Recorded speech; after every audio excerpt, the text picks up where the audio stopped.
Ngai tango na nga tango kokina ke. Est-ce que mutu a convaincre nga? Non. Tango ya bato wana pe kokoka. J'en sais ma question. Nakoki wa ndoko loba ba kolbani publicité. Oh tina ke na muta piange loko azate. Mais je sais ce que je veux. Je sais ce que je cherche. Likamwa tata nzambe bino mo boyebisa kinge lukaka nini? Nzela. Totika tata nzambe ye mokasani abunda pona likambu na ye. Que tu veuilles ou pas, l'église des réveils, le père de l'église du réveil, c'est Papa Simon Kimbangu. Bakoya. Totika ntango, bakoya.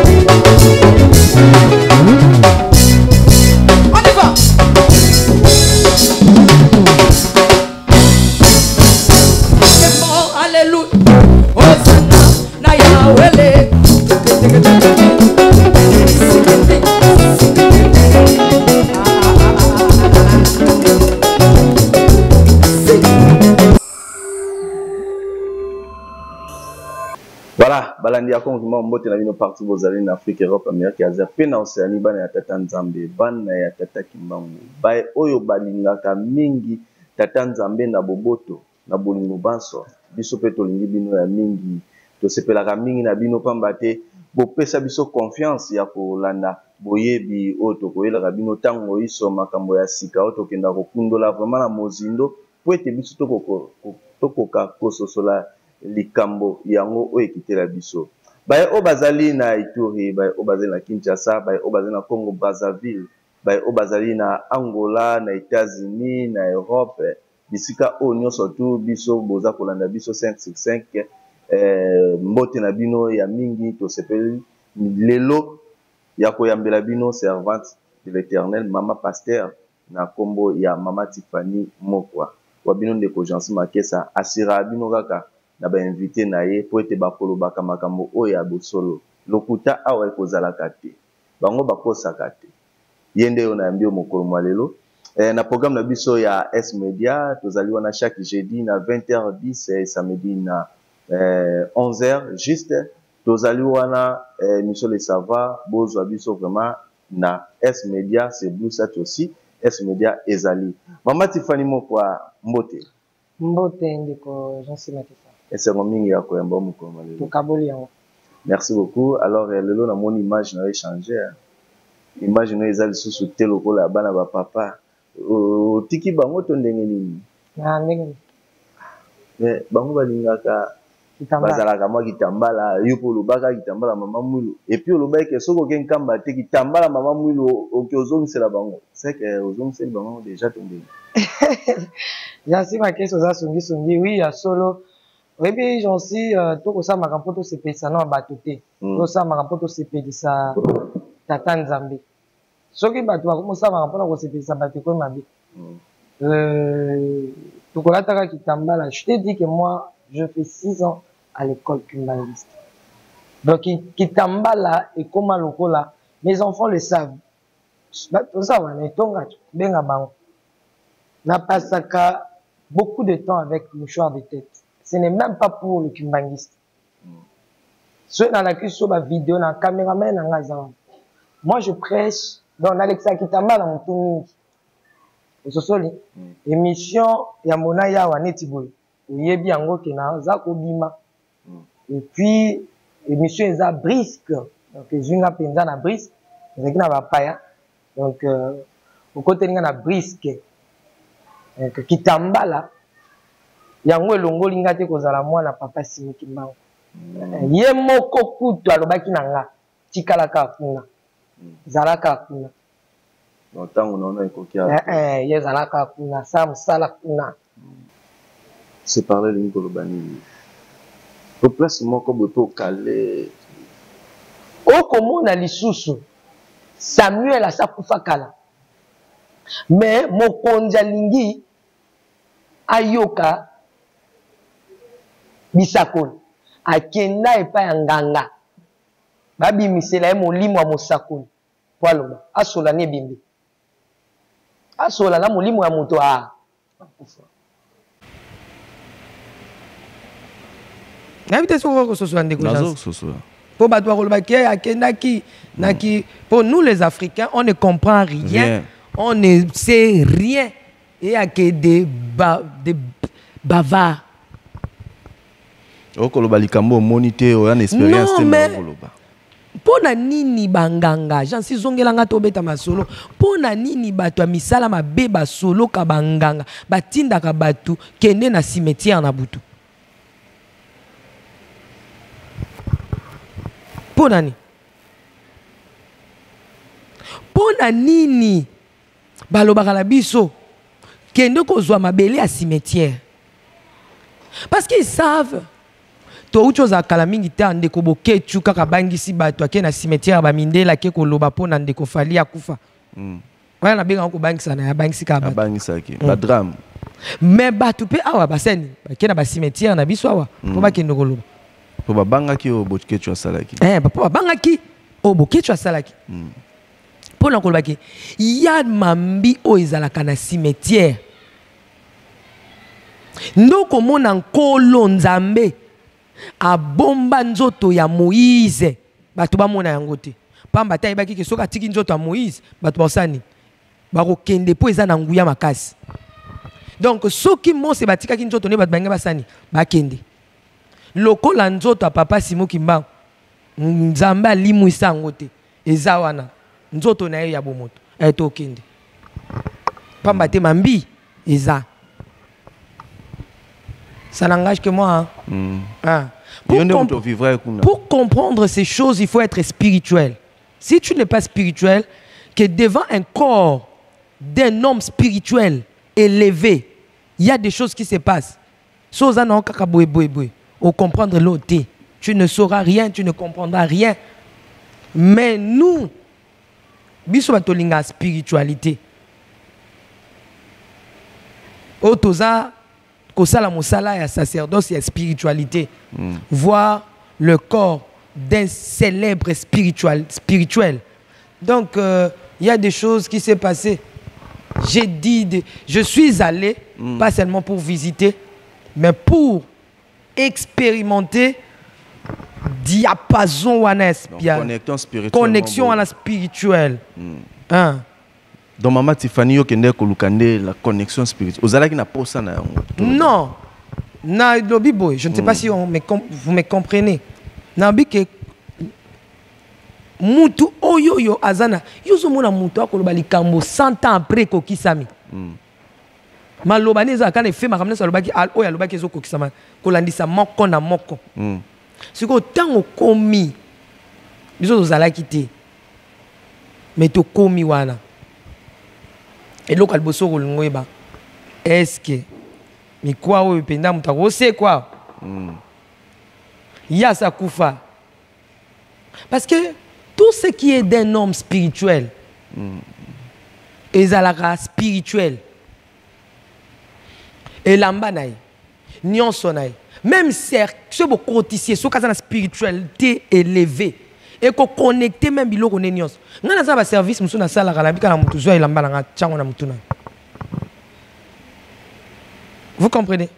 Est-ce que spiritualité papa Simo Kimbangu azalaki nango? Vous pensez que corps na wana et la liwana spiritualité donc eloko ane longwe ezaka esprit ne mutu longwe ekei mais makambu eza. Mais na lobi te que na batwa ki nongumba melango. Non. Moi je dis non. Mais moi je donne mon avis hein, j'en sais ma question. Ah oui. Na lobi te na batwa ki na kongumba parce que Bible ko ba ko boya yango. Mais moi quand je suis entré dans la spiritualité, j'ai senti la connexion. Et deuxièmement, je fais ce que je pouvais faire. Et na bimina.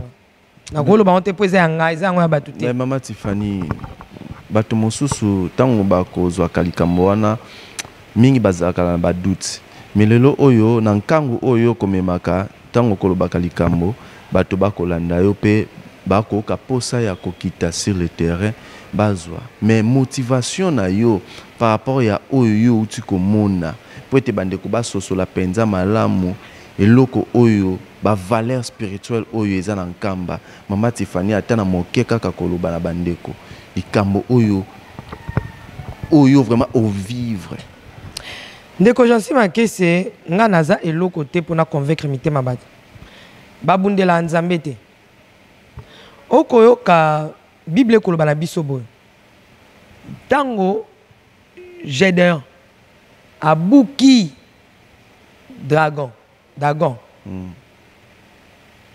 kola bi renvexe l'autel a renvexe l'autel ya oezaki na ndako ya tata na ye ya Dagon mais batu ba yeba yo koloba pona nini yo sali boye obuki pona nini babani ko tombokela Gédéon tata Gédéon abima oh mais bino boko sala boye poani soki ye Dagon wana zali nzambe asalani alamuka amibunda abeta Gédéon po abuki pona ni bino boko ya ko kotela ba ida nzambe te ngai tango na nga tango ekoki na ke est-ce que mutu aconvaincre nga non tango ya bato wana pe kokoka jansi makesi nakoki bando koloba bakoloba ni publicité tina ke na mutu apiange loko azate mais je sais ce que je veux, je sais ce que je cherche likambo tata nzambe bino mo boyebisaki ngai lukaka nini nzela totika tata nzambe ye mokasani abunda pona likambo na ye que tu veuilles ou pas. L'église des réveils, le père de l'église du réveil, c'est Papa Simon Kimbangu. Bakoya. Toti kantango, Bakoya. Mais on est assis avec une déco Frazam. Akolobela biso, akolela. Akolela. Obi po kota na kilongo ezuetan. Po ba bazaki batali boso. Faut pas kota. A koti partout wana mutaliboso. Mais tango nde cameraman aza tango combien kota na kilongo pa papa Simon Kimbangu. A kota était azongi sima. Azongi sima c'est concentré. Et zo qui a taillé une affaire ya ba 5 minutes 15 minutes. Bisoto koti ya tikalika sima. Dans 8 ans pour kota kuna. Ba misusu basali tout la mwisi ya zaza. Oh, ya solo ana. Misu ba kotite. Misu ba kotite. Ba ki na délégation ba kotite. Ils n'ont pas voulu entrer. Na tu na kaka. Na anglais na ka lokuta. Is it not going? Is it hanging? Hey, how you know? Mais par rapport à quoi, il y a Nino, il y a foi naïe, non, il n'y a pas rapport à foi. Il y a avec un ami bongi sami ti kokota. Ok. Na kota te pona kolanda bino mais ami bongi sami te. Non, aye biloko ya yokoluka. Pe oe kosala. Donc c'était vraiment bien. Motema na ngai penza ekitaki. Alors, Maman Tiffany, ni oyozui na descente sur terrain pour na ma site historique et puis na oya kozonga na question ou taille bandel na bino qui non kamba. Voilà. Oyebi totika soki bato bakoboya tampo na nkamba papa Simon Kimbangu babo. Mais richesse o ezali sur le plan historique. Na ebiso ici je parle même na bakonzi. Et kokiko poka papa lingani te makambo mbongo mais eza biloko mindele balela ngombongo o balela pe na ba œuvre ba piaka kina na ba musée na bango na ebisio na okinzoto malili historiquement et loko biso ngala mosel na nzambe tango bakolobela ngake papa Simon Kimbangu ange abimela ki awa nga naza wana ya domaine na nga. Donc, et mes mangas déjà donc surnaturel. Et c'est bloko basal na nzambe balingaka. Basolo la kana ange awa. Tango alongwa ki awa nzete o papa Simon Kimbangu akataki. Baluka koyeba nzete wana ezalaki nzeta nini batikala koyeba yango te. Bakuto yeba onka calamité sur na 2016 je pense.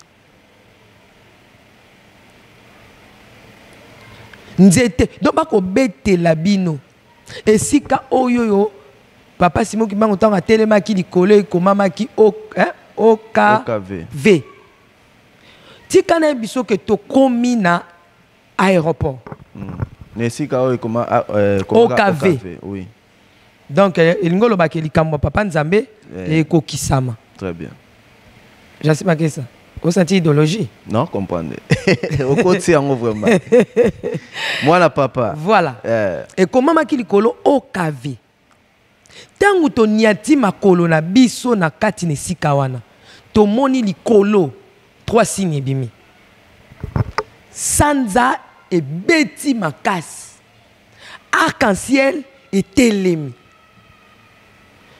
et puis et moi ikutu et bimi beti zongala makasi ya munene ya boule sanza et ya katikati etali biso arc-en-ciel et pimi etali ezo pesa arc-en-ciel et bimaka pamba pamba te eza elembo ya alliance donc OKV et bimisko ya mbala oyo sanza moi arc-en-ciel etelemi likolo mundela tali biso tu miso komi kaka likolo totikali j'assume que ça chose a été mukolo ana oraté oh ya solo je te dis pour place anande sikoko atoboya papa Simon Fondima ici je parle d'abord na papa Simon qui m'a 21 na tel liko na bi arc-en-ciel bimi totia makolo arc-en-ciel bimi sanze bimi moi bimi mais likolo moi yana ninga ezo bima ezo bunda na nini na mvula tel un mystère et lesquels biso tout aux alaki wana to ko betaka lisolo ya OKV arc-en-ciel sanza moi lisolo ko beta mayangwana et lesquels qui ce sont des signes alors pas na yo mosal na nzambe ko la nga kutu nga na zalaka nazo zonga nga na zalaka mes enfants sont là ce sont des choses qui se passent dans mon ministère. Plusieurs fois, ils sont là, ils peuvent témoigner. Je prie ici avec les enfants. Je leur dis. Ce sont des signes de spiritualité. Pour diriger Batou et Simba, il faut diriger dans la nature. Oui. Avant yo banarotia batuma boko babela babika, il faut nature na neto sayo. Si tu es un appelé, il faut d'abord la nature au konza nature. Yango moni yeso bandaka miracle na liboso ya kobongo lisa mai e bonga na vino. Abikisa na maladie, tateli mse kokate. Yeso banena ko bikisa kokate. Ase kwisa na mutu te parce que oko se kwisa mutu. Elingo zelo ma banena ko na nature, azuna mai abongo lisa ngo vino. Moi ici, humblement, où je suis pasteur, et ça les m'arrête tellement trop. J'ai dit, on prie avec les enfants, je leur dis, le ciel est ouvert. Mboula et beta. Biso na kati porte au kangam. La vie qui est collé fongwami. Mboula et zobeta. Du coup, mboule bandi. Ah, bana batali ngai.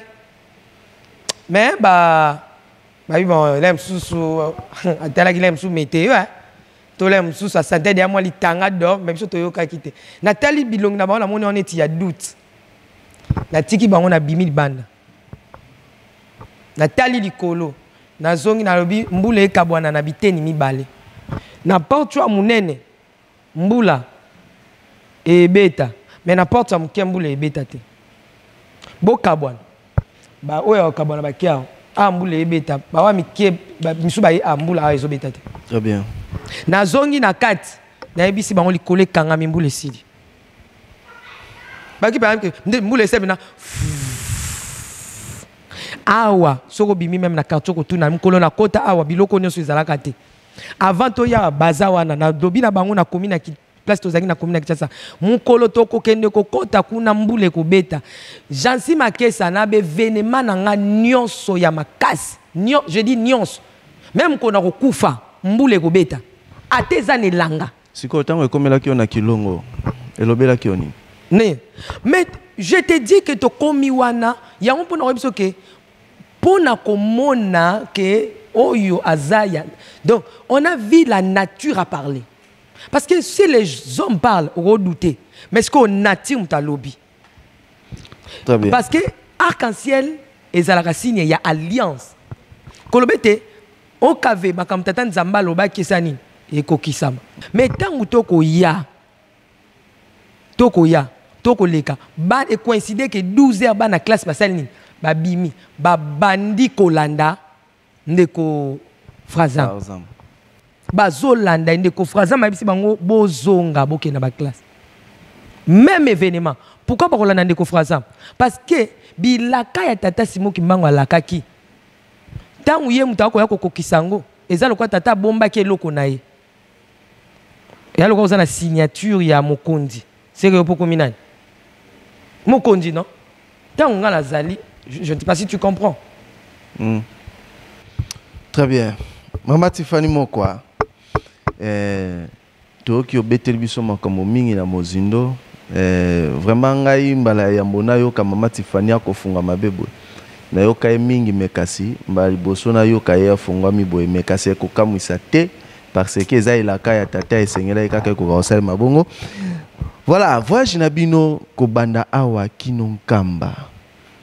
Tolingi to comprendre beli kambo oyo elekela kibino Maman Tiffany akende ko se retrouver na kati ya délégation oyo ndenge nini.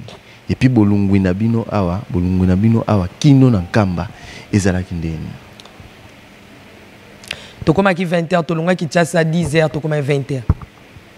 Fatigué, épuisé. Nzela itungisa kibino tonde ni po amoni comme molai. Te ko tambola na batpaya, faut opé misala bango. Très bien. Totamboli mundela kokani ba biloko ante banzela mabe. O mema bango forcer nzoto to bandolela. Tokoma ke sika ba topemi, beti moi masolo, ba meli moi sucré. Tout ça dans tant que tambola bo opé manque. To koma 20h, mondela kiti.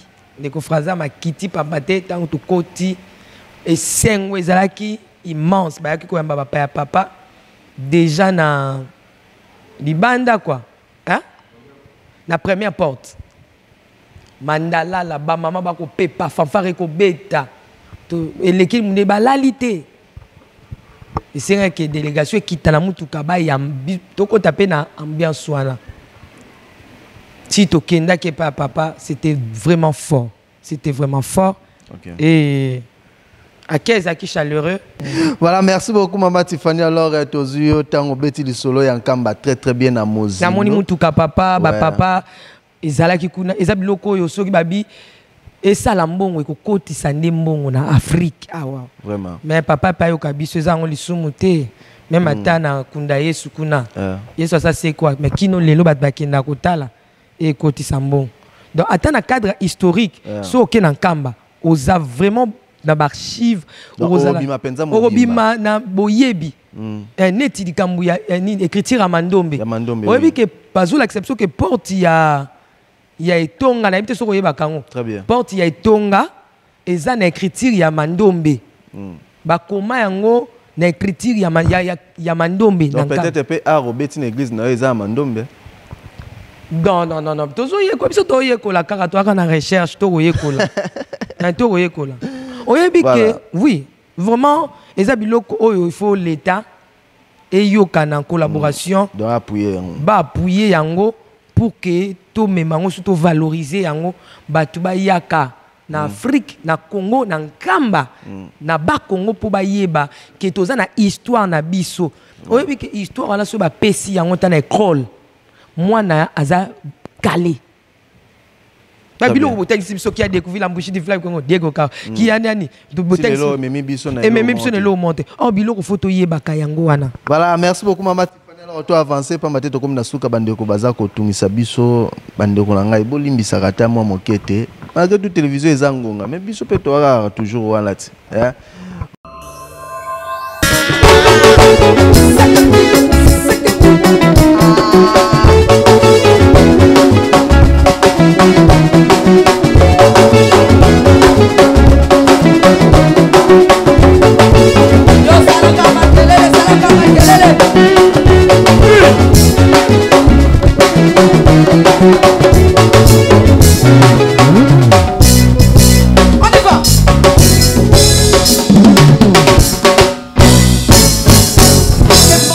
Alléluia. Hosanna na Yahweh.